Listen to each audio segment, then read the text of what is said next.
Hey, everybody out there in podcast land, welcome to Sports Frenzy 2.0, the weekend edition. I'm the maestro, Kevin Crane. I'm the conquistador, Dave Height. We're taping here on the 4th of August. This will hit on the 7th. Couple of weeks off before we get another concert, but we will have a concert review for you. We're going to have a slew of them coming up at one point. Yeah, we're going to have future. we're going to have probably 2 or 3 in a week here coming up soon. Yes. But for now, you're going to have to deal with good movie reviews, a really awful TV review from the maestro. But let's start off with our mutual movie review. Yes. Let us talk about Jolt. This action flick with Kate Beckinsale, Jai Courtney, Stanley Tucci, and Bobby Cannavale. God, can this guy be typecast as the dweeby police detective anymore, a la Ant-Man? Yeah. Yeah, I like him too. Bobby Cannavale is really, I like him. He's a very personable kind of guy you can relate to. He is. But he's kind of got that whole Goomba type vibe. Yeah, he's just that dope that you find yourself pulling for. But as Dave said, you got Jai Courtney, Stanley Tucci's in this. Yep. And the beautiful Kate Beckinsale. Oh my God. I did not want to let how beautiful she is influence my review. So I tried to keep that out of my evaluation process. Yes. But oh my God, she's so good looking. All right. Jesus God. The premise. She is one of the 5 most beautiful women in the world. Yeah. So and she hooked up with Pete Davidson. That dweeb, that freaking moron, idiot. All right, we're talking about Jolt.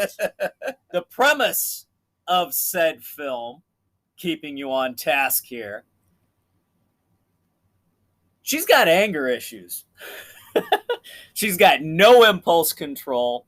Somebody pisses her off. Her first instinct is to beat them half to death and maim them for life. And we're not just talking little indiscretions. I mean, oh, no. Starts off with her at a birthday party, and she has a piece of cake sat in front of her. She turns, smiles to her parents, turns back, and the dumbass next to her has taken her cake and starts eating it. When she's a kid. She's like 9. She freaking shoves his face into the cake and starts beating the hell out of him. So, needless to say, she's been in and out of institutions, drugged up on anything and everything, been in the army, trained how to do more damage to people. Yes, could be a potential weapon for the CIA. Yeah, I mean, she's got serious issues until she possibly finds romance, which is ripped away from her in a violent fashion. And then the revenge factor kicks in. Yeah, I like the vibe of this movie. I thought it was fun. I thought it was well directed in terms visually well directed. Yes, the action sequences were well done. And again, Kate Beckinsale, God, just for an hour and a half looking She's at her, pretty. How can I not be happy? Little Kev was happy. Little Maestro was happy. Yeah. But the whole intro part, the beginning of the film was kind of it set the groundwork, but it was badly done. Yeah, I hate to compare it to Gunpowder Milkshake, which we reviewed last week, which I think was a better movie. But again, was it last week or 2 weeks ago? Could be 2 weeks. 2 weeks. Could be 2 weeks. But it seems like what we're seeing now, what people are trying to do is they're trying to create the John Wick for women. Yes. And that's fine. I have been an adamant opponent of making Proponent. no opponent of making things that were originally Well, white action guys into female or to black action guys. I like the fact that now with Jolt and with Gunpowder Milkshake, we're seeing original characters. original female action heroes Yes. who I like. I to a point, I like both movies. That's what I want to see. Yes. This is what I want to see. We do not want remakes. That's why I'm fine with these movies. That's why I'm cool with these movies. I have no problem with female action heroes. I have no problem with African American action heroes. Just don't redo my old action heroes into what you think Is they politically should be. correct. That being said, again, Gunpowder Milkshake and now Jolt are more of what I would like to see. Yes. Original stories, brand new characters. That's what we want. Now, Hollywood originality. when it comes to rating this movie, you and I had a little bit of a discrepancy with Gunpowder Milkshake. How do you look at Jolt? Jolt, like I said, I had issues with the intro. Okay. And the cameo at the end was... You knew that was coming, though. You knew I that knew it was coming, coming, but we really didn't need it. Anybody who knows anything about voices in Hollywood from the Knew beginning that. knew that was coming. I knew from the person from behind. I just... The curtain, yeah, behind the curtain, she came out. Yeah. Anyways, I'll give it 2.5 frenzies. Yep, exactly what I give it. And I'll probably give it a week. 2.5 frenzies. Yeah, that's probably right. Enjoyable. It would probably be what I would say is my least enthusiastic recommendation. I would say you should watch it if you like action movies. Yes.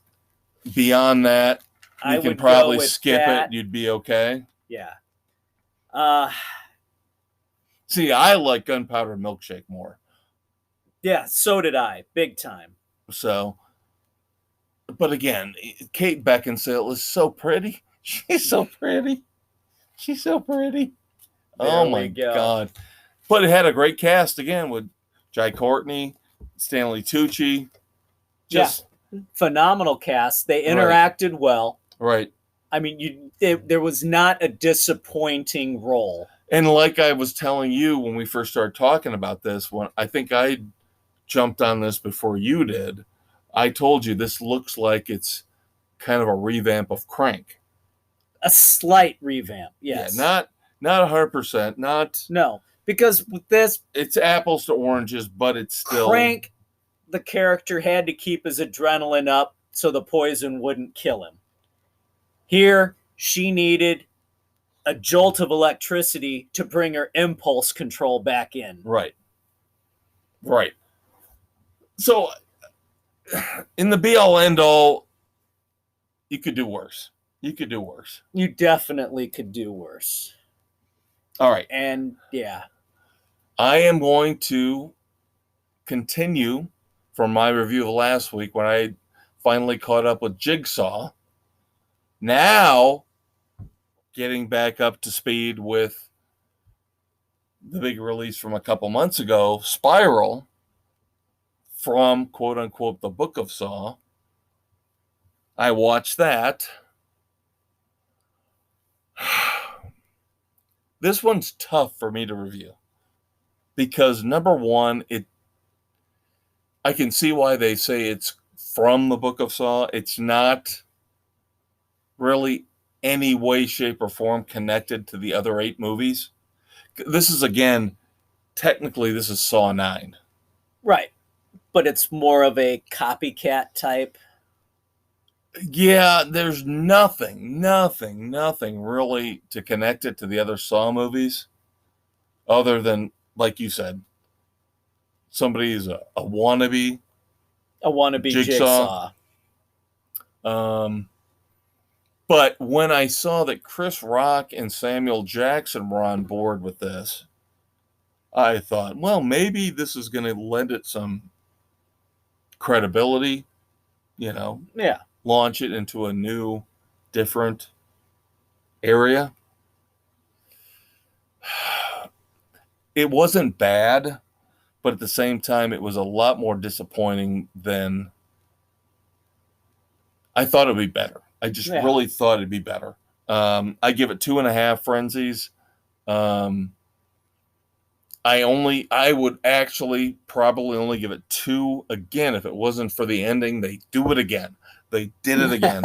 They always gave it the extra half. And I've got to give them credit every time they pull off this twist ending where you can sit there and say, I know that's the person that did it. I know that's the person that's trying to be Jigsaw now. And it always fucks with your mind. And they never, ever let you really know who it is. And at the end, you go, oh, shit. Wow. Son of a... Now, that being said, again, that's why I'm giving it 2.5. Outside of that, it has nothing to do with the Saw universe. Really doesn't. Other than the whole, okay, we're going to find creative ways to kill somebody. Oh, yay. So they actually could have made it off on its own. But again, that's what I think they were going for. I just don't understand why Chris Rock and Samuel Jackson got involved in this.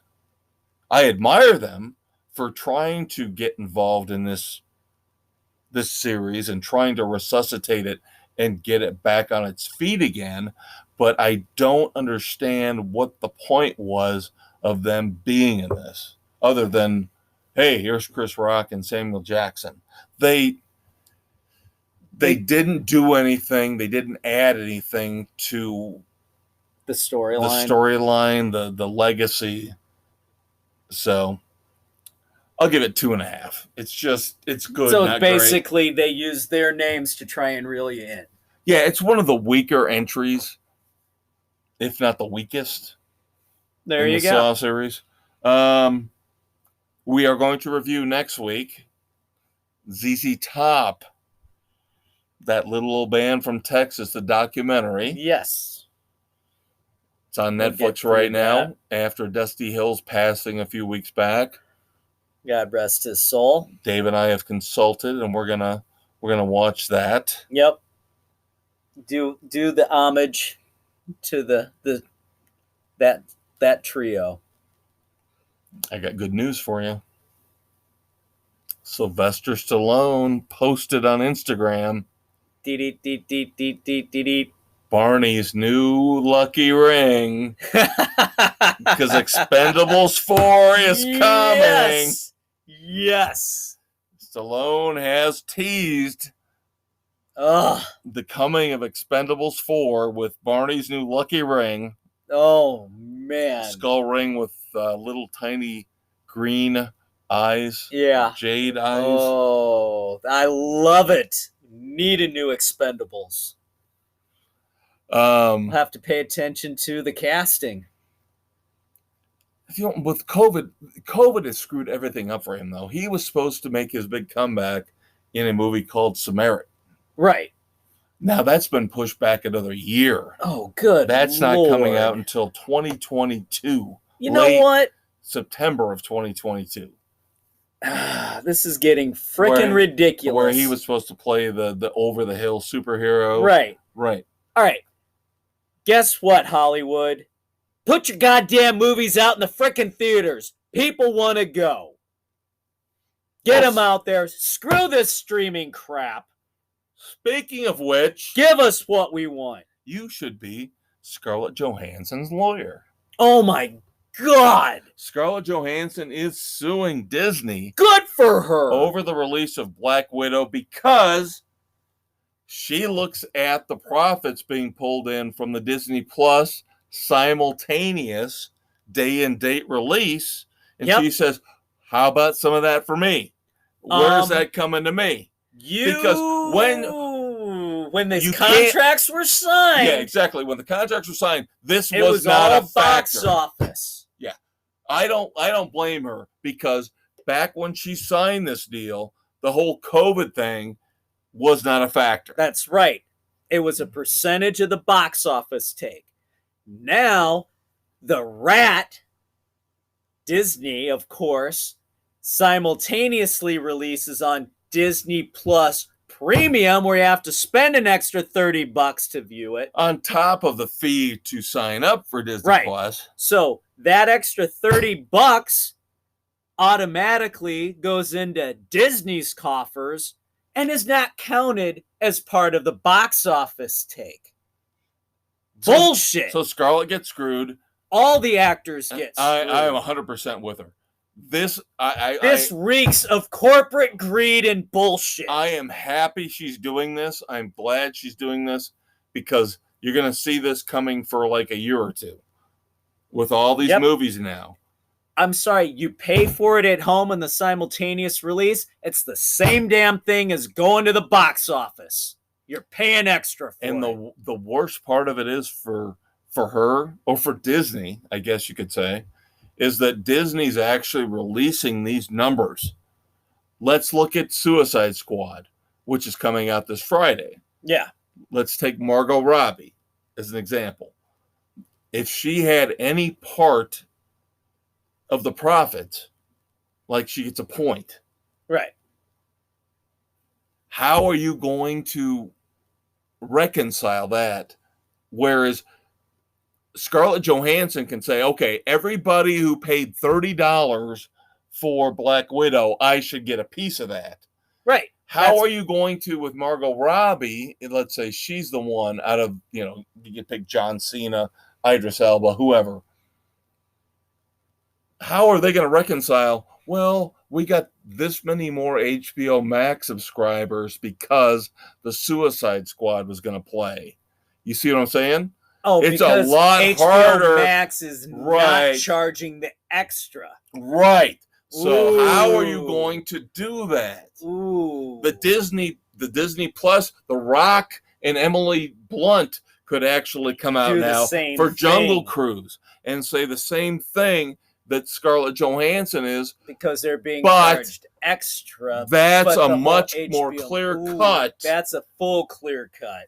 But now, what do you do with the HBO Max people? Ooh, yeah, because you're not going to be able to delineate. Yeah. Oof. How much? There is the conundrum. Yes. So Hollywood once again finds a way to bend over and fuck themselves up the ass. Yep. And I never side with the actors. I hate Hollywood celebrities. I think they're all pompous, egotistical maniacs. Yes. But in this case, we have to side with them. Yes, because they should get, if they signed up for 1%, 2%, 3% on the back end, yep, you shouldn't be able to run this end around. Yeah. Where you get to, oh, well, the That's whole not the Disney box Plus office stuff. It's not the box office. Bullshit. It actually is. And of course, now, this is not a streaming versus box office issue, but Gerard Butler is also suing. He claims that he was shorted up to $10 million on the box office receipts from Olympus Has Fallen. Ooh, interesting. So again, these stars are starting to come out and say, hey, what are you manipulating here? Where's my money? This is kind of a dangerous thing when you start giving your stars a percentage of the box office. You got to be really careful, because you're going to have to account for every little piece that comes in. Yep. Because they want their money. So you're better off just saying, I'll give you $20 million. There you go. 20. Yeah. Nope. I want 1 point. Oh God. Here we go. Well, that kicked off from Robert Downey Jr.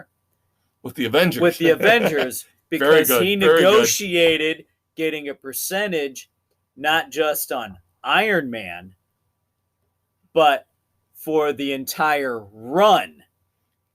And now he is the highest paid. He's the highest paid player in Hollywood, bar none.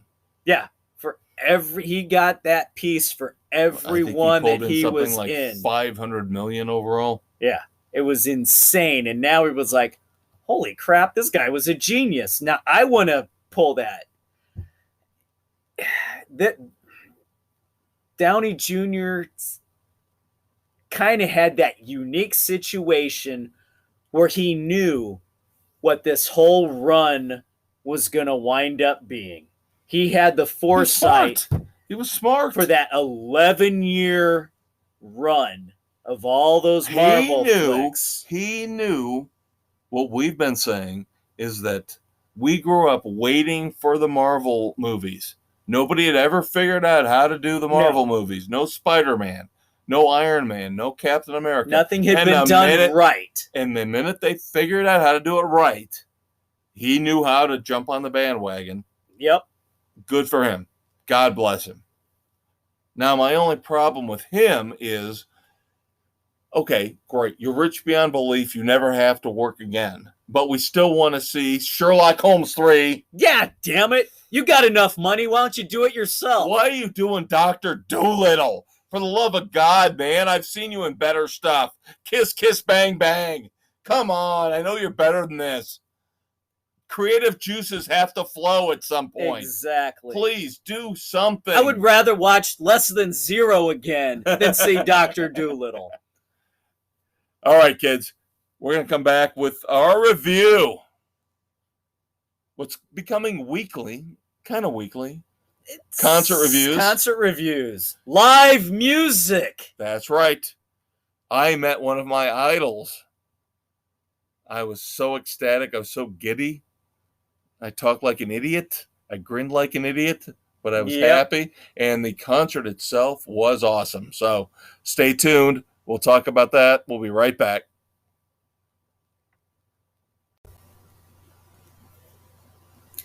Listen to Sports Frenzy 2.0, the weekend edition, on Spotify, Anchor, Google, Radio Public, Pocket Cast, Breaker, Apple, Overcast, and Castbox, as the Maestro and Conquistador give their reviews and news on music, movies, TV, books, and more every Saturday.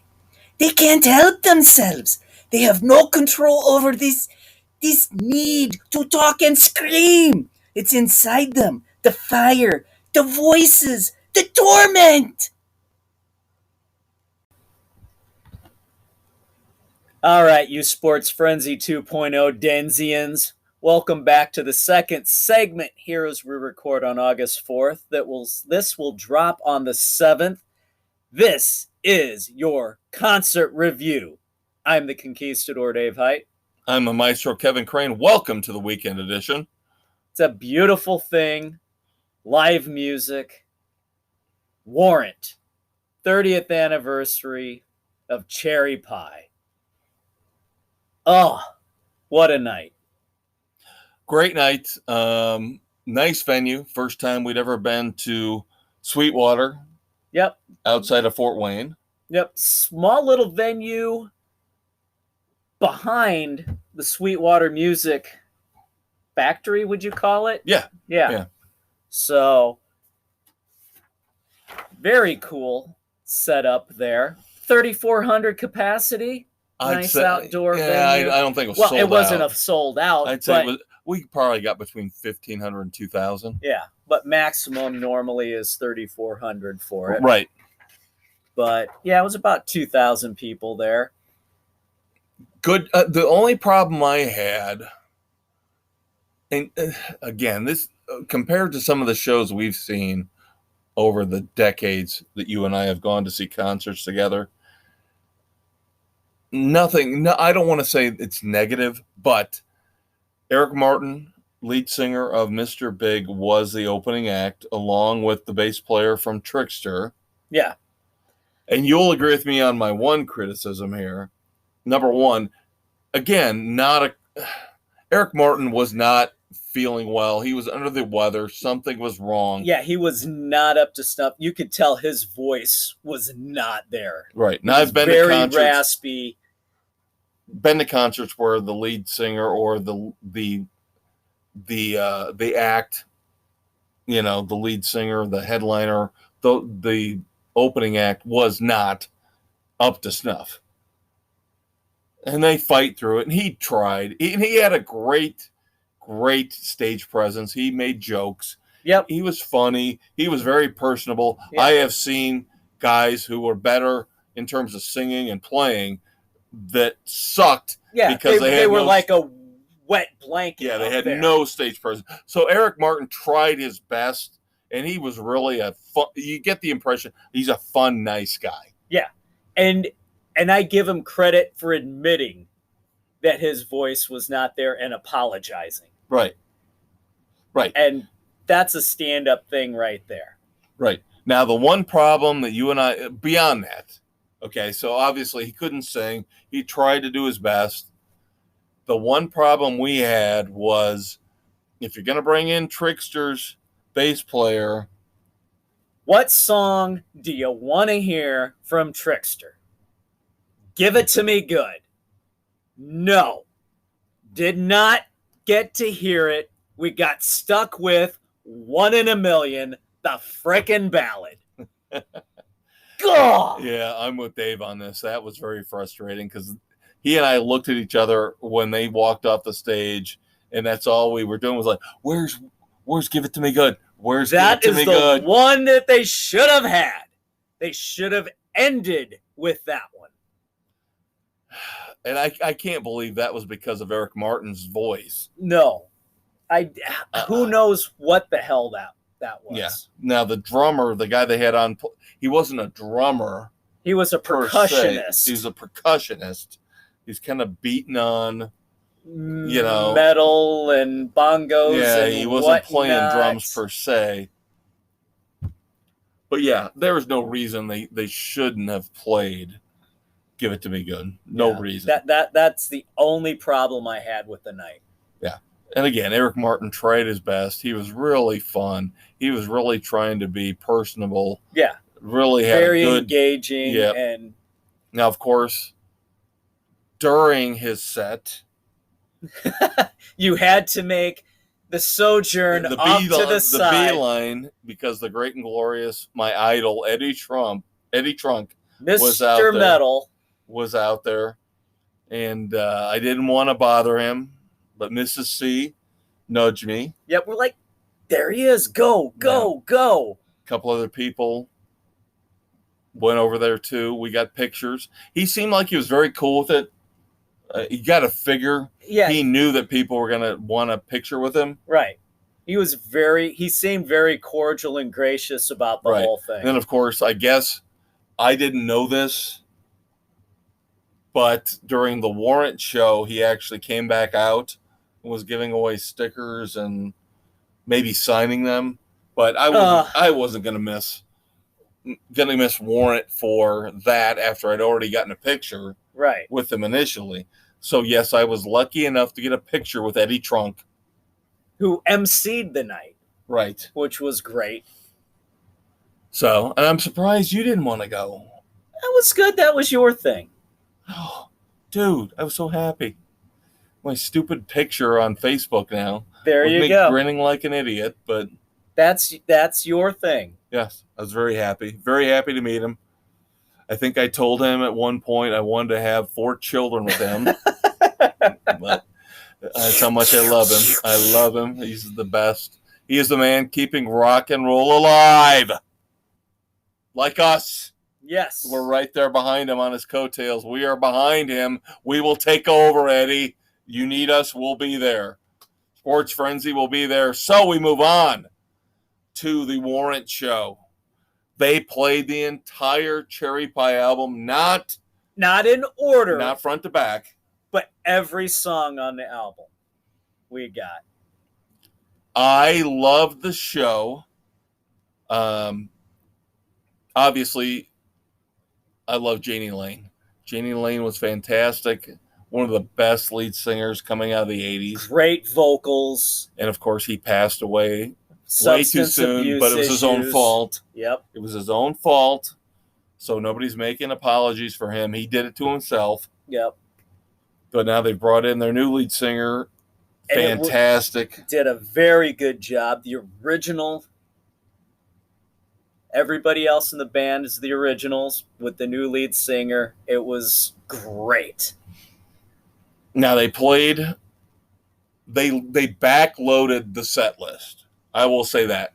They backloaded the set list. So they had a guitar solo about halfway through. Yep. And up until then, it was fine. It was good. But they were playing all the secondary tracks off of Cherry Pie. Yep, got those out of the way. And then once they hit the guitar solo halfway through, everything from there back, one of the greatest shows I have seen in years.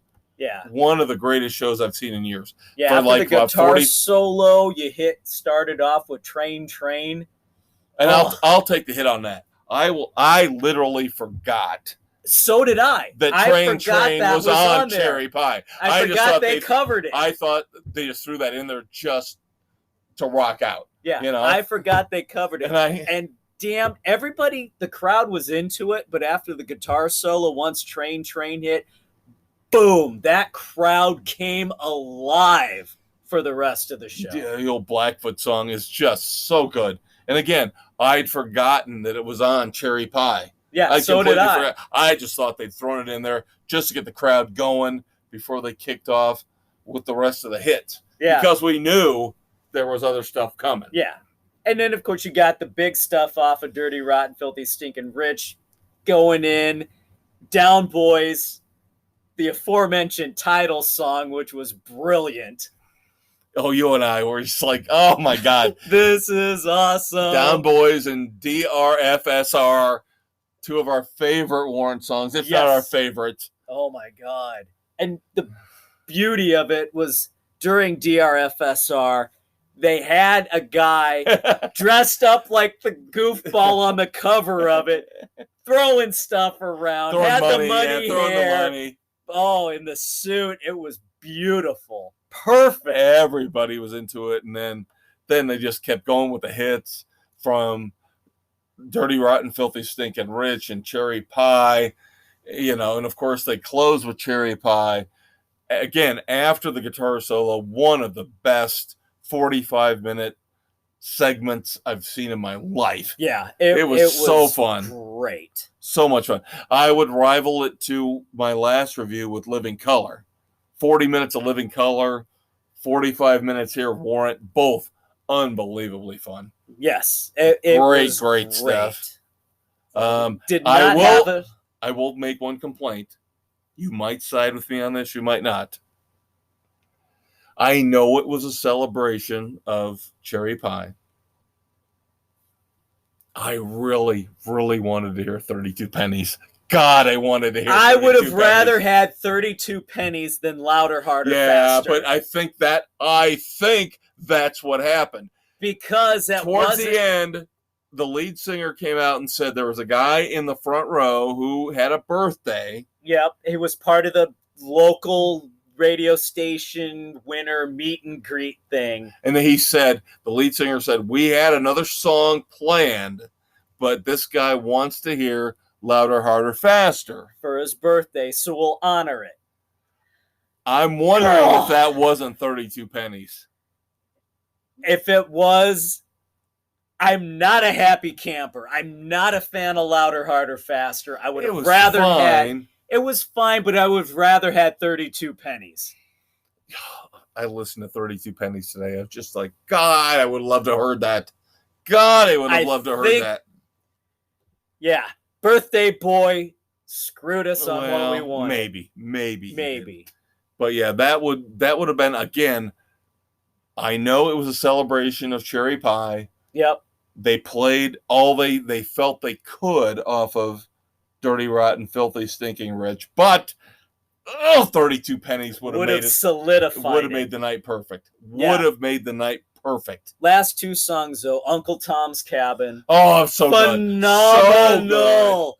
good. And So then good. closing with Cherry Pie.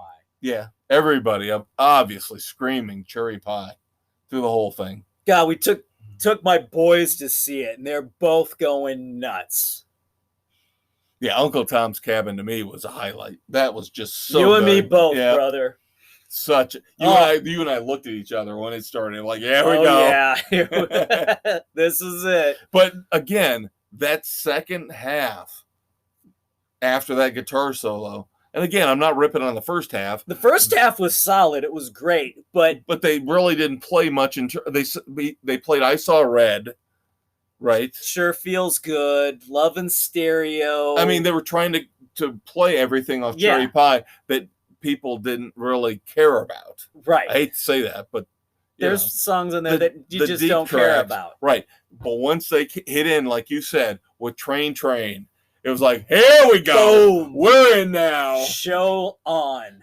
Take me on out of this town.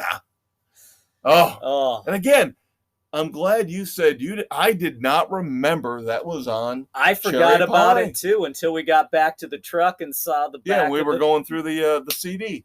Yeah, to make sure. And son of a bitch, it was the last one on there. Yeah, the only one they didn't technically play was Ode to Tipper Gore. They'll scream the hair off my nuts. But yeah. Oh God, Train, such a good song.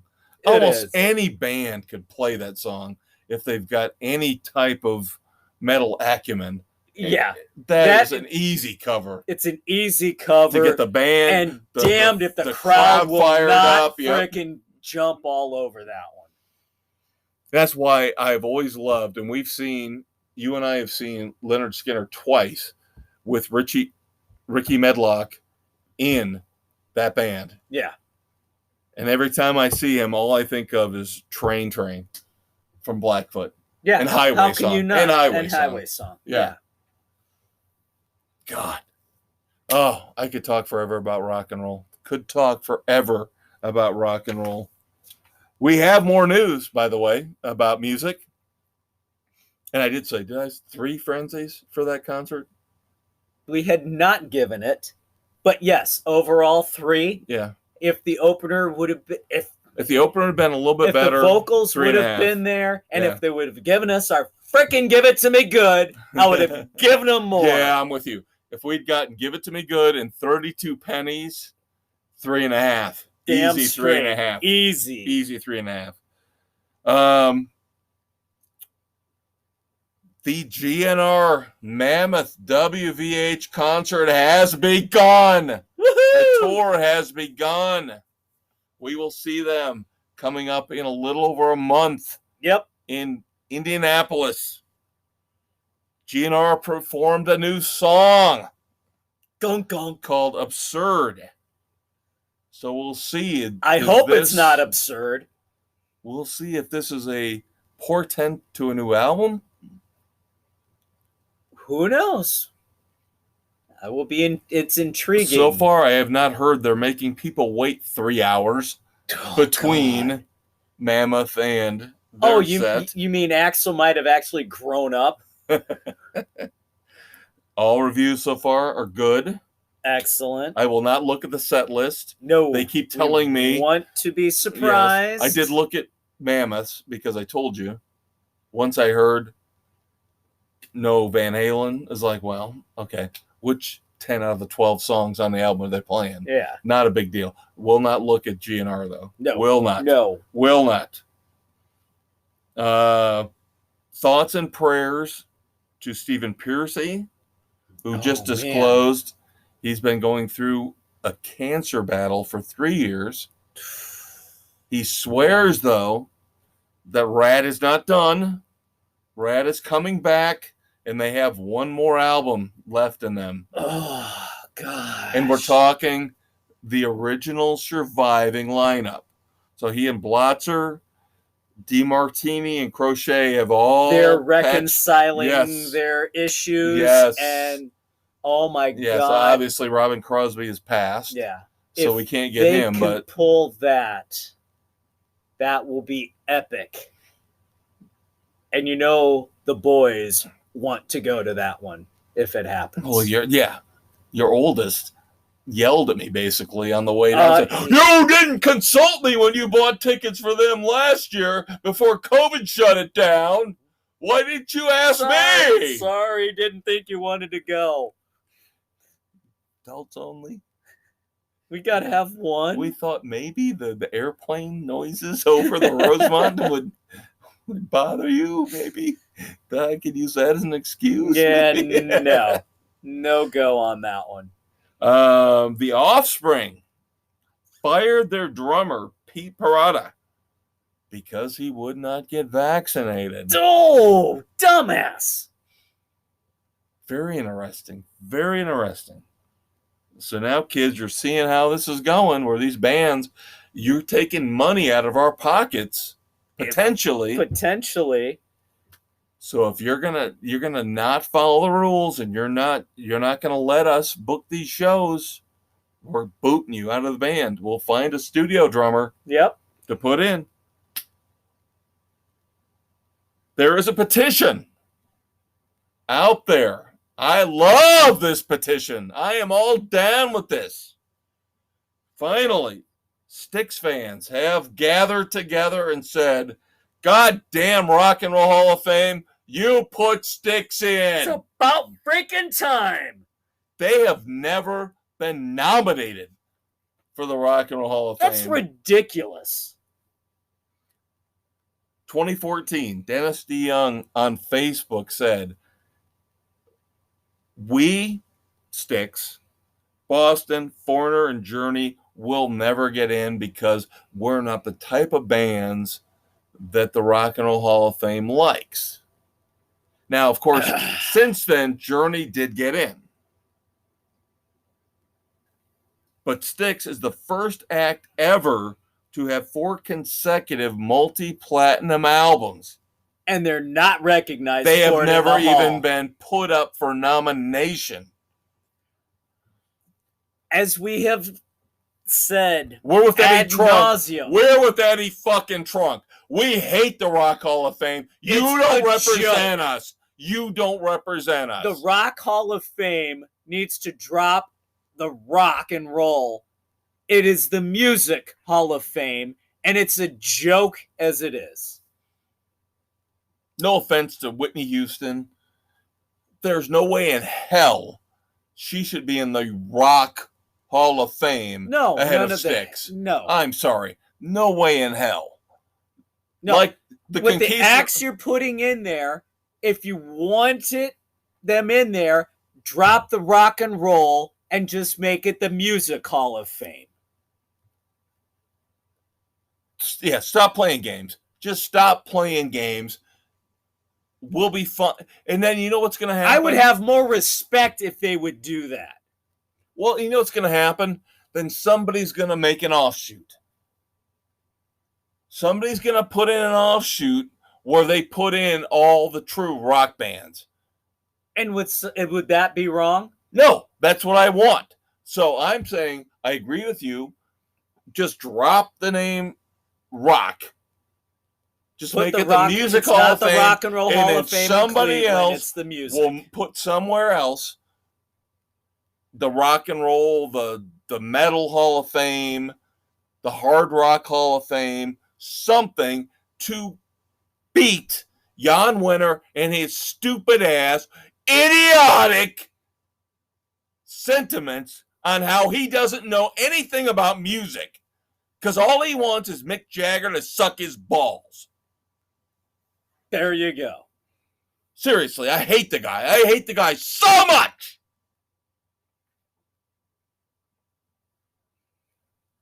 One more thing before we wrap up music. Just one? Yeah, I'm not going to get upset about this. Oh, no, not you, Kevin. No. There is a new cover out of Highway to Hell. 3 rock and roll legends. So it can't be wrong, right? It's got to be awesome. Define rock and roll legends. This could go sideways really fucking fast. Oh, no. We love all three of these guys. We love them all. They're awesome. And, it's highway to hell. Bruce Springsteen, Eddie Vedder, and Tom Morello Why? doing Highway to Hell. No. On the surface, you would say, wow, they are three of the most namby-pamby liberal douchebags of all time.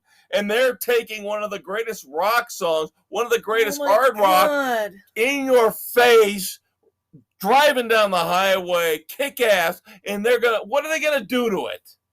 What's Eddie Vedder gonna do with Highway to Hell? I'm on the highway to hell.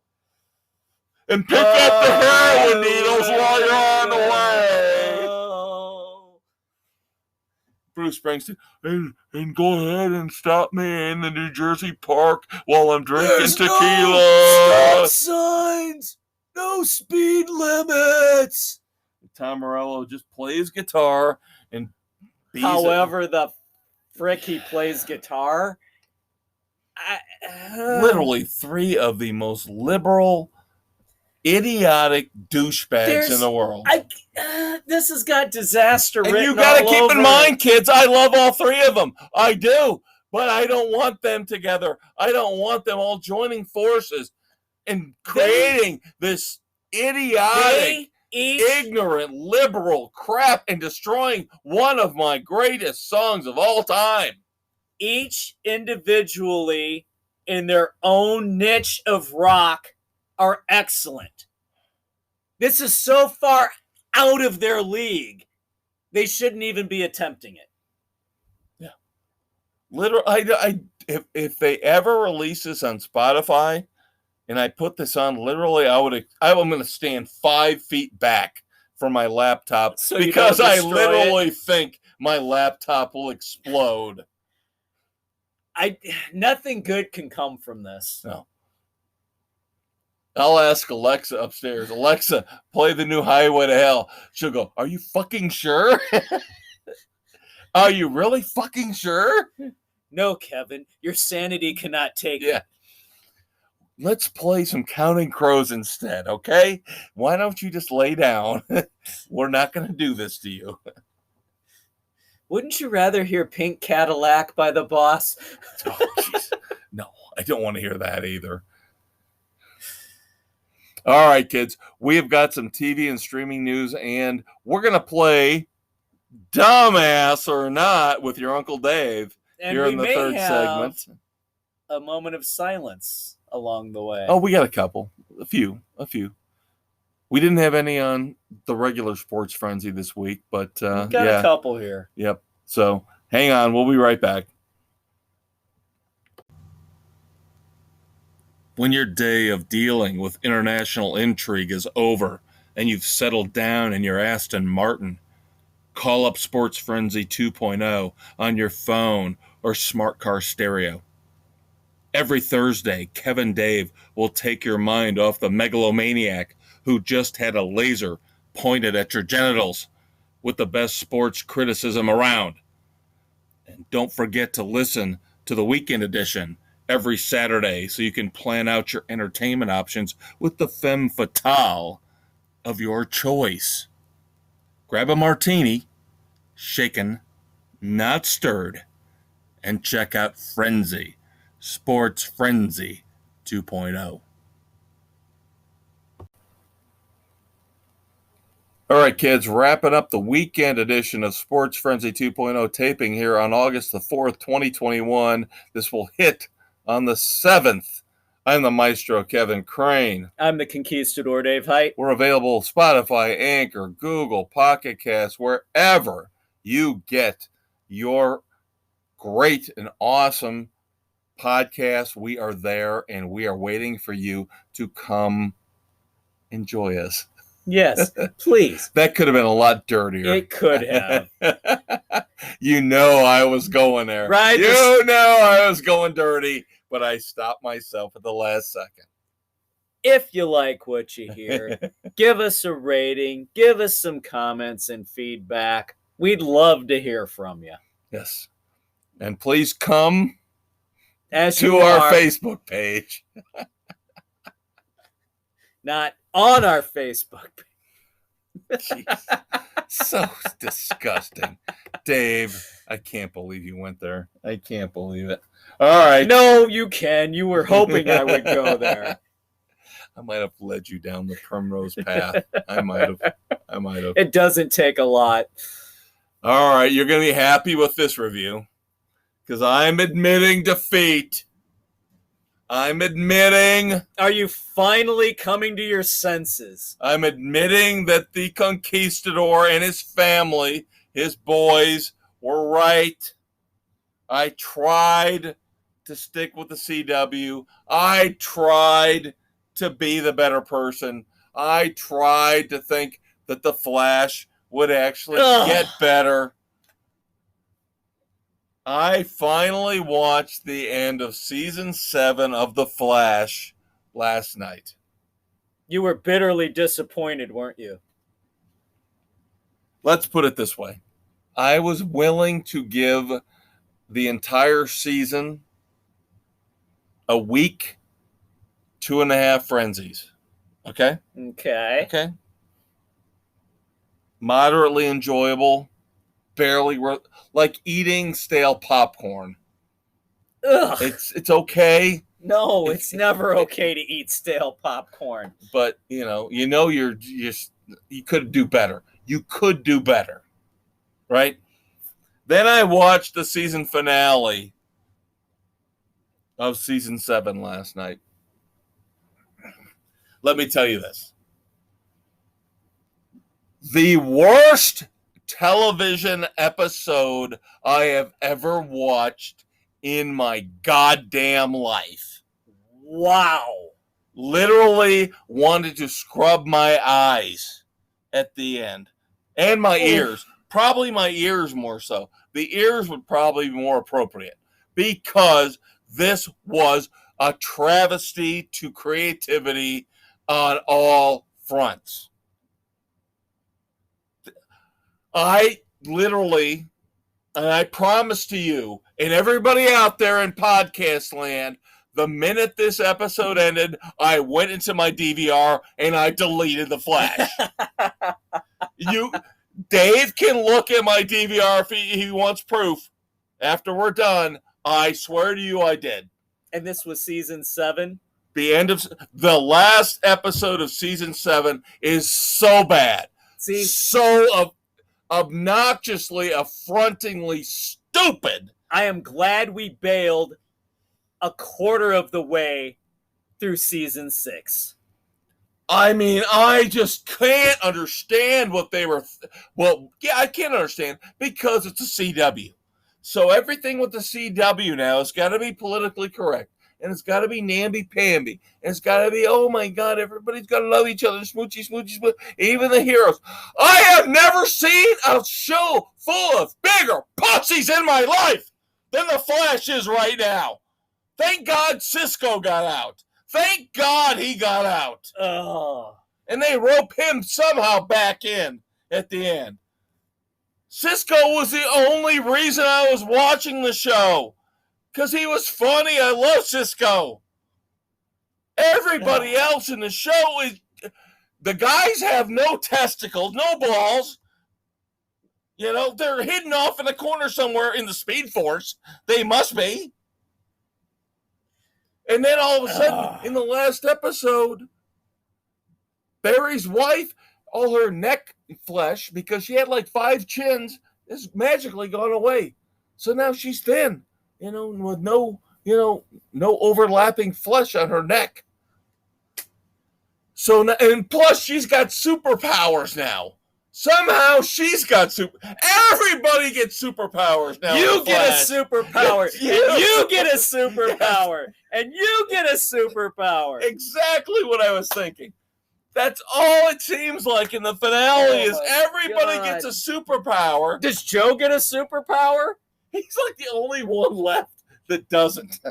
Come on! Joe is literally the only person left on the show. Joe West, other than Cisco, is the only character worth anything. Yep. Yeah, Joe unfortunately does not have a he's the only one. Poor bastard. Anybody else superpower. Come on, that's a travesty. But it's so ridiculous and so stupid, and it's lame on every level. It is written so badly now, where everybody has got to be, and then they bring back this villain to fight because and the guy who played the Flash back in the 80s, remember? Oh yeah, John Wesley Shipp. Yeah, who played Barry's dad. Well, he's not his dad. Yes, he is his dad. No, he's not his dad. I just feel bad for him. They keep dragging him back into this. Stuck in Flash hell. Meanwhile, they keep bringing in all of the new Barry's kids. Ugh. Literally, he's got super speed sperm because he is procreated all over the fucking place. In every freaking because now we get to see Earth at the end version another new kid comes in. A third one? Yeah, another one. So we get another one who has to sing a rap song at the renewal of the vows for Iris and Barry. So 5 minutes we have to put up with this kid singing some kind of rap hip-hop ballad, and we're all supposed to go, oh, isn't that touching? Isn't that sweet? Isn't that nice? Isn't that annoying as hell? And I'm literally looking for something sharp so I can stab it in my ears. Can I listen to the new Iron Maiden or new Tremonti? Give me something else. God, I am so glad we bailed when we did. I canceled the Flash out of my DVR after that moment. Done, over, out, done. CW, kiss my ass. There is nothing. You lost me with Supernatural. You really did. Now, what am I going to do when they bring Supernatural back? We give it 1 or 2 episodes to see what happens. Yeah, I'm just scared to death. That had been I am scared to death. That had been the edgiest show they had. Well, 10 years ago they had Charmed. Originally was a good show, and then they had to do the PC crap with Charmed. Right. Walker was a good show originally. Now it's a PC pile of crap. Kung Fu PC crap. Pile of crap. Arrow started out phenomenally, and it went to hell. Yeah, last year of Arrow was terrible. I love Supernatural so much. I don't know. But I'm just scared to death of what they're going to do. They can't do it on the CW. I'd almost rather see it on like HBO Max. Or Netflix or Prime or... It can't go to the CW. I think the CW is absolutely now turned into the black hole of television. Literally turned into the black hole of television. They used to have good stuff, and it all went to hell. The Flash started out good. Yeah. Legends started out good. Yep. And it all went to hell. Yep. It all became, we got to appeal to this group and this group and this group, and nobody can be violent. Nobody can really be awful or say bad things to these other people. Oh my God. Oh my God. You and I and the boys and Mrs. C, when Arrow first started, we would get together every Thursday night. And we would watch it. Yes. And the first 3 or 4 seasons were great. They were phenomenal. We all loved it. And slowly the tide turned. They started getting lamer and lamer. And it took us we stopped watching it as a group, and it took us longer and longer to get to them on the DVR because they weren't as good as they had been. Yeah, I Where we think with finally bailed. Arrow, when it again, I'm going to be ripped apart for being Mr. Insensitive, but when they brought in Mr. Terrific, and then they had to, we got to have the gay guy. We have to have the gay guy. It wasn't so much the introduction of that character. It was just the whole storyline through that part that started to deteriorate. The whole thing with Wild Dog and the whole group, it had the potential. Yeah, that's what I'm saying. I guess I shouldn't say just. No, But when that whole storyline was god awfully bad. Right. And the show went downhill. The writing took a significant downturn. Agreed. Right around there. It was a chore to try and watch. Right. That's what I was going for. I didn't mean to single out Mr. Terrific, but like you said, when they brought in the whole Team Arrow, which is what they've done with the Flash. Now it's Team Flash. And that's where it started to go to hell. Right. All right. Still have not gotten Disney Plus yet. Still holding out on that, but now Hawkeye will make its debut on November the 24th. But again, Disney will release them 1 week at a time. But now we can watch WandaVision, Loki, Winter Soldier, and the Falcon. I still don't know that I want to shell out the money to the rat to watch this stuff. Maybe by Christmas. Maybe by Christmas I'll do it. I don't know. But think about it. All you have to do is pay for a month, watch all these, and then dump it, and then pick it back up a year from now. Right? Maybe. Oh! You're going to love this. You remember Doogie Howser? Oh, for the love of God and all that's holy. Doogie Howser, MD. Remember that? Unfortunately. Doogie Howser's going to be a gay woman? Well, Doogie Howser was already technically gay, right? Even though he had not declared himself to be gay. Neil Patrick Harris was not gay at the time. Doogie Howser's going to be a lesbian now, right? No. Hawaiian. Doogie Kamaloa, MD, is coming to Disney Plus. Of course it is. Okay, next. All right, before we get again, the lack of creativity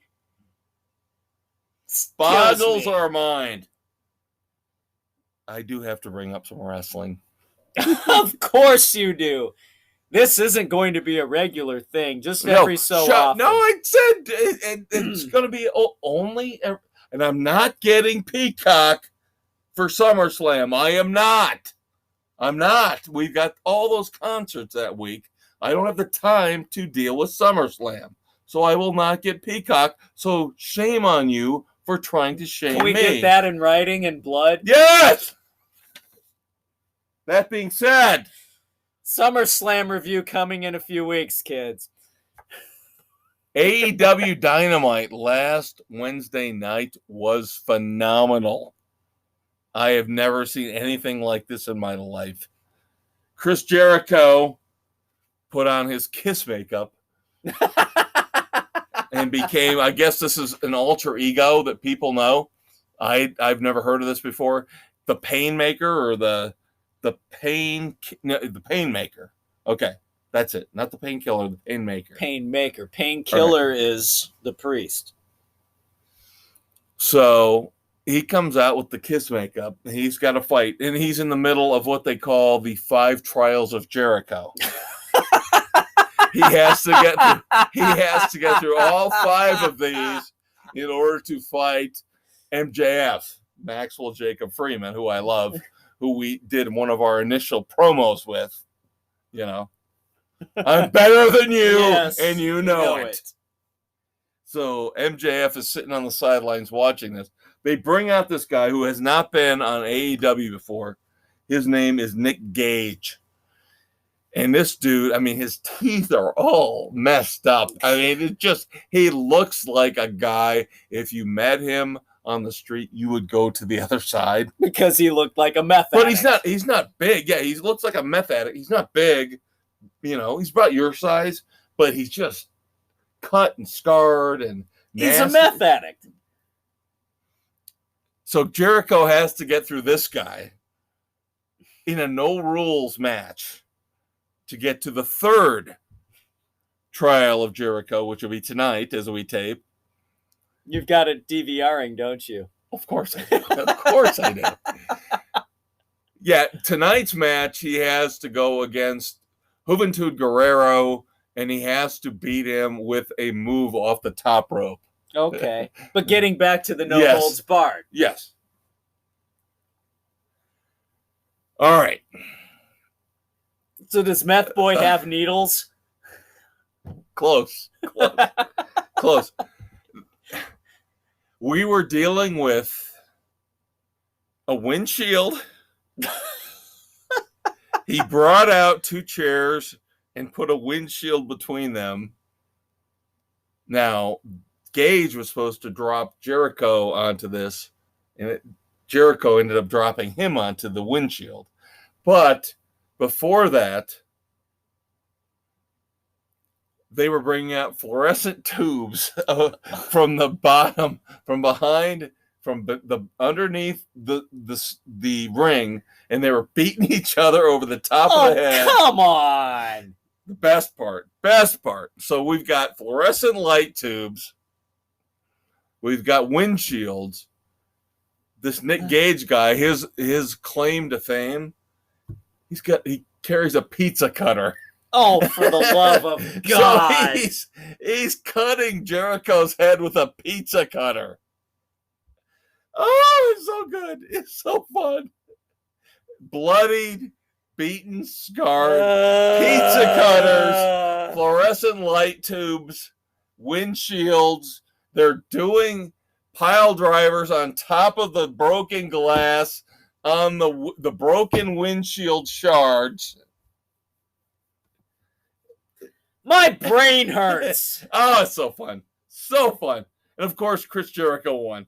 No. Really? I have a feeling he's going to make it through all 5 trials so he can fight MJF. I don't know. That's just me. I could be me. I could be crazy. I could be crazy. He could lose in the last trial. There's a chance. I'm just telling you, the AEW is killing WWE in ratings right now. They can't write it better. Because WWE won't do this type of stuff. You can't write this stuff. Oh, wait. Yes, you can. I love it. Get WWE out of town.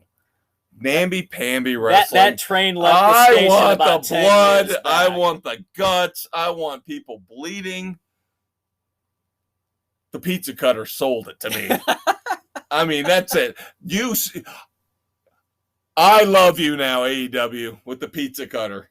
There you go. The only thing that could make all it better, I could think of the next morning was how could I blunt a pizza cutter so I could run it across your head, but it wouldn't cut you.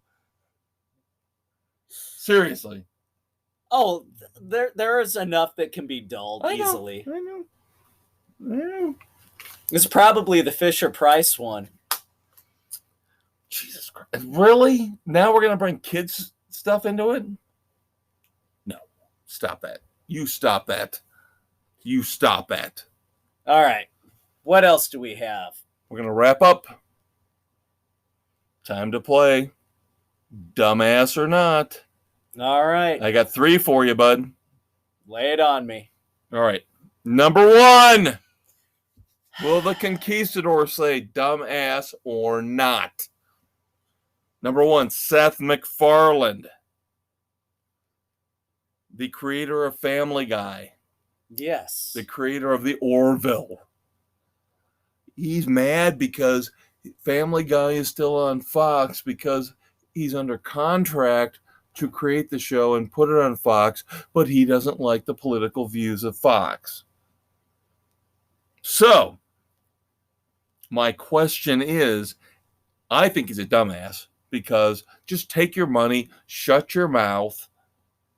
They're not telling you what to do with your show. Exactly. He doesn't like what the news network part of Fox is saying. Who cares? The news part has nothing to do with the creative part. He's a dumbass. Take your money, make your show any way you want, make fun of Fox News on it. It's all good. Right.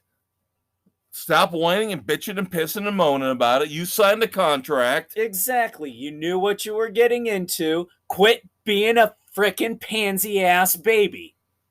I never realized he was such a pussy. He's a dumbass. He's turned into an absolute pussy. Yep. And I never liked Family Guy to begin with. Never thought it was that funny. It has its moments. Oh, David. It has its moments. The only funny animated show is South Park. Next dumbass. The Muppet Babies. There is a new episode of The Muppet Babies where Gonzo wants to go to the medieval ball. But he's quote unquote a boy. Kermit says, well, come on in. We got all our knight stuff. We're going to dress up as knights. Miss Piggy will dress up as, a damsel. Gonzo doesn't like dressing up as a knight. He wants to dress up as a damsel. He wants a dress. Why are we indoctrinating the young kids with this crap? It's too freaking young. Shit needs to be out. This is a dumbass move. Wow. I didn't even have to get all the way through it to get the conquistador all fired up. Because in the end, they let Gonzo put on a dress. The episode is called Gonzarella. No! And everybody apologizes to him and says, we're sorry. We never meant to make it seem like we didn't want you to be who you are. Too young, no. That is exactly what I say. So we're absolutely two for two? Stupid. Yes. 2 for 2? Yes, we are. 2 for 2. All right, the last one. This is going to be 3 for 3. I don't see how the conquistador goes away from this one. I don't think this is national. I think this might be just in the Northeast, but there is a public service announcement. And we all know how much I love public service announcements. My eyes are twitching AKA already. how they're indoctrinating people to think and feel like they want. But this has got to be the dumbest one ever. There is a public service announcement.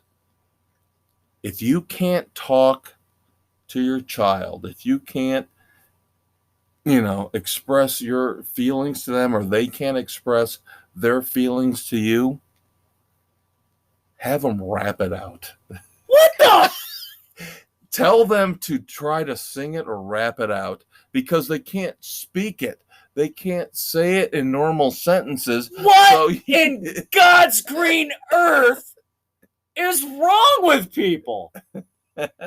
Dumbasses. That's got to be one of the stupidest things I've ever heard. Hey, Dave, I would like to say you're my best friend in every way. Oh my God. I can't. Shut up, Kevin. God. This is the world we are now stuck with, Dave. This is it. This is the world we're now trying to fight through, trying to keep our kids sane through. Note to self: buy another box of 9mm shells and another box of 12 I gauge slugs. think if you and your boys can't talk, you should wrap it out. Shit. Oh, Lord God Almighty, have mercy. That, kids, will wrap up the weekend edition of Sports Frenzy 2.0. As I watch, You can't yet. What? We have to pay homage. Oh, we did not do. In our moment of silence. That's true. We did not. Yep. To the man, the myth, the legend, of the pocket fisherman, Mr. Ron Popeil, the godfather of the Ronco. He created Ronco, which led to all the half-hour infomercials. Yep. This is the man who led us to the best, one of the greatest SNL skits of all time. The Bassomatic. Yes, he did. The Bassomatic. Ron Popeil, our hearts go out to you and your family. Thank you for those hours of late night infomercials, the crazy ass schemes. Yeah, we have to give him credit as being one of the most underappreciated, underrated influences on pop culture and pop society. From the 60s, 70s, Jesus, 80s. Yeah, we're going 40, 50 years ago. Unbelievable. But yeah, we got just any harebrained all you YouTube nut job kids out there, go look up Ronco, Bassomatic, all the old Ronco stuff. They're online. I know they're online. You've got to be able to find them. All the old infomercials where Ron Popeil was trying to sell you something that would break in 2 minutes. Yep, something you didn't need, but damned if he wasn't entertaining enough to get you to buy it. And we still loved him for it. We still did. I will give a moment of silence to Paul Cotton, one of the founding members of the band Poco. Not necessarily one of the greatest bands of all time, but they were one of those bands with the Eagles, out with Jackson Browne and that West Coast movement. Yeah. In the early to mid 70s. Yep. That made such a huge impact on American music at that time. So thoughts and prayers to him. That being said, we're going to wrap this up. Tie a little bow. Maybe go do an infomercial, Sounds good. So let's find a way to make our millions, because this ain't happening.